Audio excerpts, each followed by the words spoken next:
Welcome to Shashi TV. నేను మీ Pawan. So ఏపీలో రాజకీయాలు ఎప్పుడు ఊహించినట్టు జరగవు.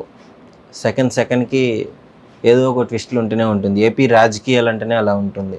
సో కంపేర్ టు తెలంగాణ రాజకీయాలు. సో ఇక్కడ చూసుకున్నట్టయితే నిన్ననే చెవిరెడ్డి భాస్కర్ రెడ్డిని అయితే అరెస్ట్ చేయడం జరిగింది. సో లిక్కర్ స్కామ్ జరిగింది కదా, ఆ లిక్కర్ స్కామ్లో A38గా చెవిరెడ్డి భాస్కర్ రెడ్డి ఉన్నారు. సో ఆయన తిరుపతి జిల్లాలో కాన్స్టిట్యున్సీకి ప్రాతినిధ్యం వహించిన వ్యక్తి గతంలో.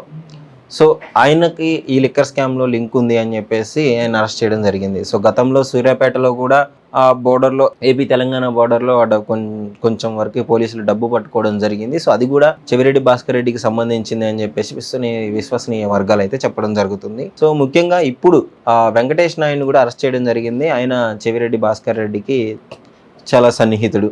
సో ఈ కేశినేని రాజశేఖర రెడ్డి గారు కూడా మెయిన్ ఉన్నట్లయితే తెలుస్తుంది. సో వీళ్ళందరూ లిక్కర్ స్కామ్లో ఇరుక్కున్నారు. వైసీపీ నేతల్ని వీళ్ళు టీడీపీ వాళ్ళు కావాలని ఇరికిస్తున్నారా, లేదు అంటే ఇది నిజంగానే వీళ్ళు తప్పు చేశారా అనే విషయం అయితే బయటికి రావాల్సి ఉంది. సో ఇప్పుడు చెవిరెడ్డి భాస్కర్ రెడ్డిని బెంగళూరు ఎయిర్పోర్ట్లో అరెస్ట్ చేశారు కొలంబో వెళ్తుంటే. సో సడన్గా ఇమిగ్రేషన్ అధికారులు అయితే హ్యాండ్ ఓవర్ చేసుకున్నారు. సో బెంగళూరు పోలీసులు, కర్ణాటక పోలీసులు అయితే ఏపీకి తరలించడం జరుగుతుంది, మంగళగిరికి. సో ఇది ఇలా ఉండగా మళ్ళీ కలకత్తా ఎయిర్పోర్ట్లో కొడాలి నాని గారిని కూడా అరెస్ట్ చేయడం జరిగింది. సో అదుపులోకి తీసుకోవడం జరిగింది. ఆయన కూడా కొలంబో వెళ్తున్నాడు. రీసెంట్గా తనకి సర్జరీ అయింది కదా, సో ఆర్ట్స్కి సంబంధించిన ఏదో సర్జరీ అయింది. సో ఆ పర్పస్లో ఆయన వెళ్తున్నట్టయితే తెలుస్తుంది. సో ఆయన కూడా అరెస్ట్ చేసి తీసుకురావడం అయితే జరుగుతుంది. సో ఏంటి ఇప్పుడు ఇది టీడీపీ వాళ్ళ కుట్రే, వైసీపీ వాళ్ళు ఏమంటున్నారంటే కావాలని ఇది టీడీపీ వాళ్ళ కుట్ర, వైసీపీ వాళ్ళందరినీ వరుసపెట్టి అరెస్ట్ చేస్తున్నారు. మీకు ఏపీలో సీఎం అయిన తర్వాత ఇంతవరకు మీరు వచ్చిన తర్వాత కుల ప్రాతిపదికన కానీ, మతానికి పరంగా కానీ, తక్కువ జాతి వాళ్ళు అని చెప్పేసి డబ్బుల పరంగా కానీ పేదవాళ్ళ మీద ఎన్నో అన్యాయాలు, అక్రమాలు జరుగుతున్నాయి. సో ఇవన్నీ మీరు కాన్సన్ట్రేట్ చేయకుండా వేరే విషయాలన్నింటినీ తీసుకొచ్చి డైవర్షన్ పాలిటిక్స్ చేస్తున్నారు, మీకు పరిపాలించడం రావట్లేదు అని చెప్పేసి వైసీపీ వాళ్ళు అయితే చెప్పడం జరుగుతుంది. సో ఎందుకంటే గతంలో నందిగం సురేష్ని కానీ, కేశినేని నానిని కానీ, సో వీళ్ళందరినీ అరెస్ట్ చేయడం జరిగింది. వల్లభనేని వంశీని కానీ, సో కేశినేని నాని కాదు, వల్లభనేని వంశీని కానీ వీళ్ళని అరెస్ట్ చేయడం జరిగింది. సో కళ్ళు చల్లబడ్డాయా టీడీపీ వాళ్ళకి అనే విధంగా వైసీపీ వాళ్ళు మాట్లాడడం జరుగుతుంది. ఒక పక్క నుంచి టీడీపీ వాళ్ళు ఏం చెప్తున్నారంటే వాళ్ళ వెర్షన్లో, సో మీరు ఉన్నప్పుడైతే ఎన్ని రకాల స్కాములు చేశారు, వాటిని మేమైతే పూర్తిగా వదలము, మా రెడ్ బుక్లో ప్రతిదీ ఉంది అని చెప్పేసి నారా లోకేష్ గారు అయితే చెప్పడం జరుగుతుంది. అదేవిధంగా జనసేన, ఈ టీడీపీ కార్యకర్తలు అయితే వాళ్ళు గతంలో మీరు ఎన్ని చేశారు, మీరు ఎన్ని అక్రమాలు చేశారో అవన్నీ ఉన్నాయి, వాటన్నిటిని బయటికి తీసుకొస్తాము, ప్రతి వైసీపీ నాయకుడిని ఎన్నైతే అక్రమాలు చేశాడో వాటన్నిటి పరంగా శిక్ష పడుతుంది, ఎన్ని స్కాములు చేశారు, ఎన్ని ల్యాండ్ మైనింగ్లు చేశారు, అవన్నీ ఉన్నాయి, మా దగ్గర ప్రూఫ్లు ఉన్నాయి, మేము అరెస్ట్ చేయడానికి రెడీగా ఉన్నాము అని చెప్పేసి టీడీపీ కార్యకర్తలు అయితే చెప్తున్నారు. సో ముఖ్యంగా పోలీసు వాళ్ళు కూడా నిజంగానే వీళ్ళకి ఏమన్నా ప్రూఫ్లు ఉన్నాయా, లేదు అంటే కావాలని అరెస్ట్ చేస్తున్నారా అనే విషయాలు అయితే తెలియాల్సి ఉంది. సో ఎవరి వెర్షన్ అయితే వాళ్ళు వినిపించుకుంటూ వెళ్తున్నారు. సరే ఏదున్నా చట్టం ముందు ఎవరు చుట్టాలు కాదు, చట్టం ముందు అందరూ సమానమే, చట్టం ఎవరికి చుట్టం కాదు. సో ఎవరు తప్పు చేసినా జైలుకి వెళ్ళడం అయితే కన్ఫాము.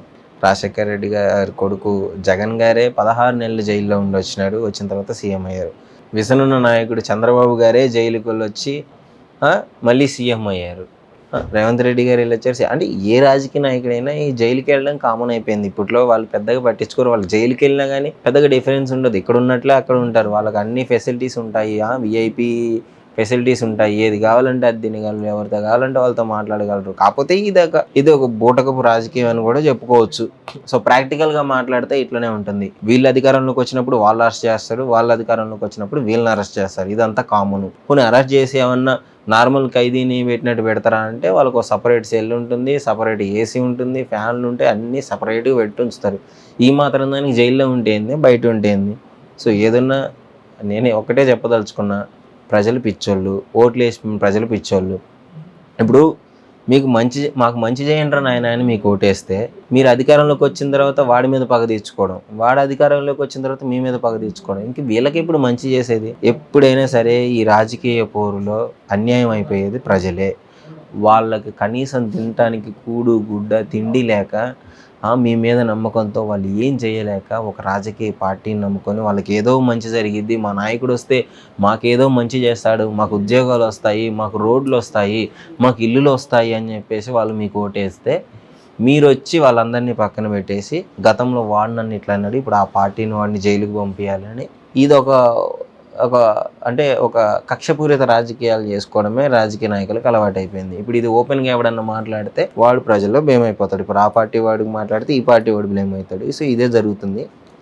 సో నేనేం చెప్తున్నానంటే యువత ఈ రాజకీయ జెండాలు పక్కన పెట్టి వాడికి వీడికి జేజేలు కొట్టే బదులు నీ చదువు ఏదో నువ్వు చదువుకొని నీ జాబ్ ఏదో నువ్వు చేసుకుంటే ఏదో కొంచెం నీ కుటుంబాన్ని బాగుపరచుకోగలవు.